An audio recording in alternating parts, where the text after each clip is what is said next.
Hello, in this video I'm going to show you how to enable or disable the voice control on the iPhone.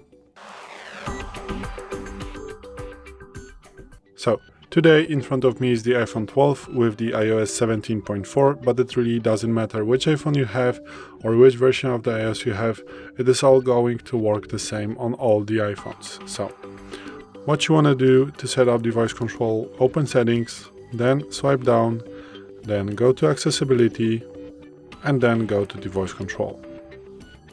Once you're here, just turn on voice control, and now you're going to have a tick right here. And now you can say, for example, open camera. Open camera. As you can see, it works. Sometimes it doesn't work, but it works.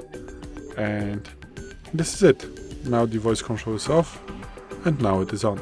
So, once again, how to get to the settings. Go to settings, main settings of your iPhone. Just open the app, swipe down, tap accessibility, tap voice control, and here just turn on the voice control. So, this is it. Thanks for watching. I hope this video helped you. If it did, please leave a like and consider to subscribe to our channel. Bye!